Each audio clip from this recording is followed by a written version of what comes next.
How we doing? Good, you? Doing great. We are back. Really excited about this week's opponent. They've proven to be one of the best teams at home. Obviously, going to be a really unique environment. Really talented on offense and really on both sides of the ball. Got a really good front interior. That can create some issues. Wide receivers on the edge that can create some issues, and a quarterback that operates really well in their system. So, and they play well at home. So it's going to be a fun environment for our guys. I think they're amped up to travel and go play a good team. We're going to go smack dab in the middle, right there, Chris. Look the other way. Thank you. Dan, could you just give your thoughts on the running game and what it was able to do on Saturday and what you thought of the performance after watching some film, and then also what you think they can accomplish against that Texas Tech defense? Yeah, I think we have really talented running back room, and I think our O-line did a good job of moving bodies up front. But I think we saw a lot of things that we can do, even better. And I know that people might not see that from outside looking in, but we're about to play a real opponent, and the team that we played is going to be a good team in their league, but they're not going to be the level of team that we're going to play in the future. And right now, with again, like I just mentioned, Texas Tech has a really good interior. On their defensive line, they have good edges, so that's going to be a good challenge for us, moving bodies up front. Our backs are certainly talented enough to do it, but we have to go in there with the right approach. Second row left, Eric. You mentioned tough environment, also the temperature down there. I'm wondering if there are any things you're going to do to kind of try to simulate the sound and also the heat. Yeah, there's not a lot I can do for the heat. We're not going to make the guys wear parkas out to practice or anything like that. At the end of the day, good. Right, good. We want a tough environment. We want to go to a place that's going to be challenging. Like that's what's exciting about college football. When you get to go to a place where the fans are going to care. 6 p.m. I think they're going to be pretty amped up. That's exciting for us. That's the kind of environments we want to play in. Beyond us preparing, that's all we got to do. Front right, Zach. You guys had 74 offensive snaps on Saturday. That's pretty on par with what you guys had on average last year. Elsewhere in college football, there was some teams that had, in the 50s. Some coaches were bigger outspoken about the new clock rules that caused that. Did you see anything in the game that kind of, because of the new clock rules, that kind of impacted your coaching style or how you went about things? Yeah, I just think us as a staff, we have a really, awareness about when the clock rules change. We're really all dialed in on that. Our approach, again, we were a really good team in the middle eight last year. That's somewhere we want to be good again. I think that's all about how you manage 2-minute situations at the end of halves and the beginning of the second half. So certainly we know that every possession matters, right? That's where it's really changed. And not that every possession didn't matter before, but it means more, right? You're going to get less possessions in offensive football right now in college. So you have to do more when you get those possessions. There's no waste plays. Middle right, Jared. Dan, now that you had a chance to watch the film, I'm wondering what stood out to you about Mateo and kind of just his college debut. Yeah, just that he can play at this level. He's a talented player. He wants to be good, right? He has a skill set. He's been well coached. In high school, that's carried over for him now. He has the body and the frame to become a really good player at this level, but he also has a lot of room for growth. He'll be the first one to tell you that. There were some plays that he wishes he had back from Saturday. I'm excited to see him continue to grow. Front left, James. And you guys have made Texas a lot bigger priority in recruiting. This is the start of 6 straight years of playing games against Big 12 opponents, a couple in Texas, one in Oklahoma. How much has this run of games played a factor in some of that strategy, if at all? And regardless, just the thoughts on your strategy in Texas and recruiting, in that part of the country.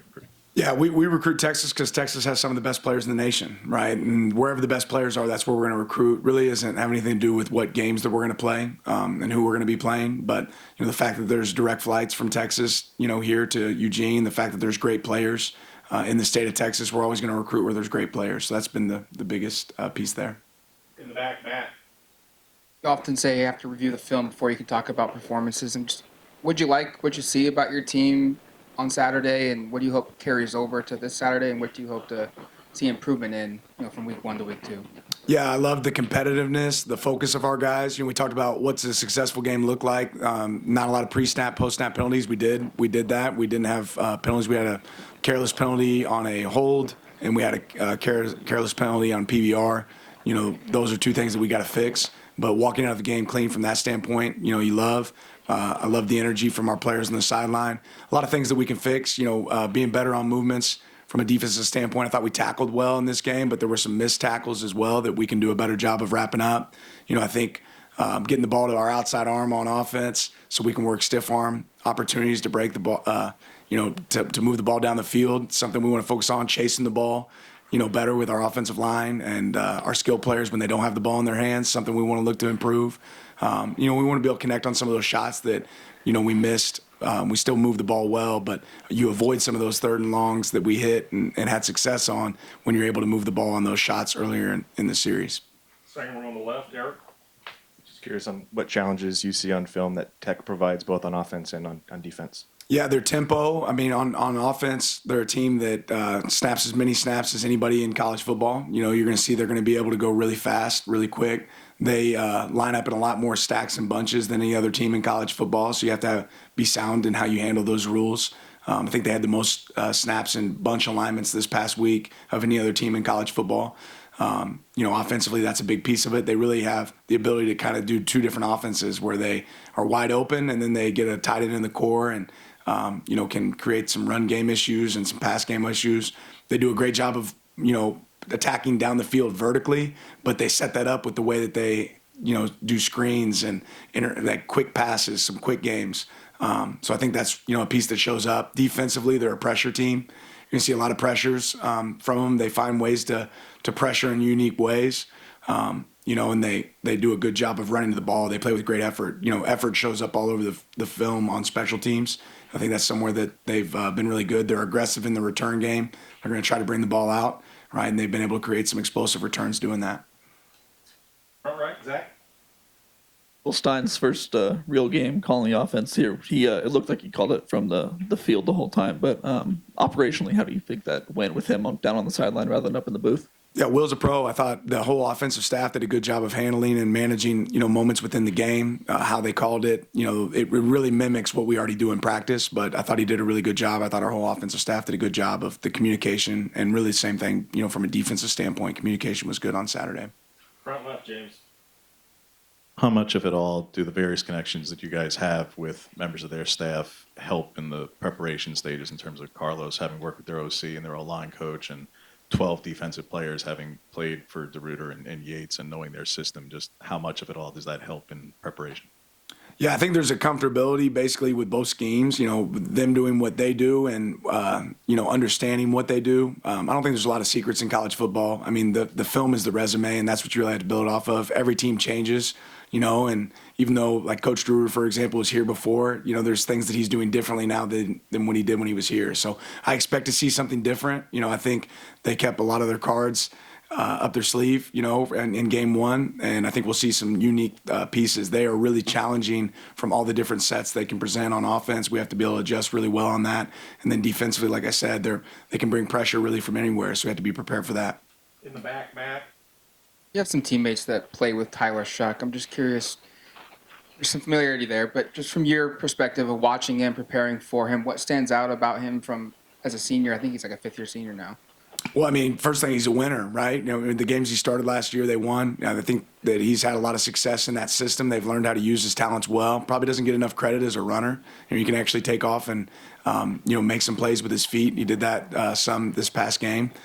For them, he, really distributes the ball well and understands their system. This system requires the quarterback to be able to get him into the right checks, make the adjustments, communicate with the wideouts and the backs of what's actually going on. He does a good job of that.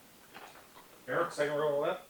They have a lot of size on the outside at wide receiver, and I think some fast guys in the slot too. Just their receiving core, the challenges they present. Yeah, they're certainly a bigger unit. They're some of the best when it comes to catching the ball with a guy near or on you. They do a good job of attacking the ball. You see that a lot on their film. I think that's going to be quite the challenge for us. And the variety of ways they get the ball to their wideouts is unique. Front left, James. Expanding on that, Dan, specifically for Bradley 9, he was their vertical threat in a big way last year, and it's a big part of their offense like you talked about. What is it about him specifically that makes him such a threat in that way? And they also have a 6'9" tight end. How do you try to simulate that in practice? Yeah, it's hard to simulate in practice. We don't have anybody on our roster that's 6'9" right now that can play tight end. But ultimately, what Bradley has a huge catch radius. It catches the ball well in traffic. They do a good job of finding ways to get those guys open where you don't have bodies on a body. We have to go work contested catches right now in practice. We got to go get opportunities to make plays on the ball in practice. So we're certainly going to try to simulate that this week. Front right, Zach. Looking at snap counts, there were about 5 offensive linemen that really played together mostly as you could call them starters. You may not want to call them starters, but how do you feel there was cohesion and continuity with that group up front? I think it was really good at times. I think there was definitely some moments of improvement too. But overall, I think we got multiple guys that can play, and we're going to continue to find ways as guys grow and become game ready. We're going to find ways to use more guys there. In the back, Matt. A lot of your players talked about Pancho's just athleticism during fall camp and how special he was for a freshman. What did you like about him through fall camp? And because I think he was the first lineman to come off the bench into the game. Just what did you like about him during fall camp, and how you think he performed? Well, my favorite thing about Pancho is his physicality. He's a physical player. He's got heavy hands. He can move people up front. He's actually really intelligent, smart player. He's been able to pick up what we do relatively quick. And, I think having his big brother on the team is a guy that's pushing him as well. If a coach can't say it, his brother's going to let him know what it needs to look like. And I love the combination of those two guys on our team. Center on the left, Eric. Want to see if there's an update on Evan, Justin, and Nishad. Yeah, I'm not going to talk about any injury guys. Whoever we're able to roll in there with at Texas Tech, we'll be able to roll in there with. Feel good about progress with those guys. James.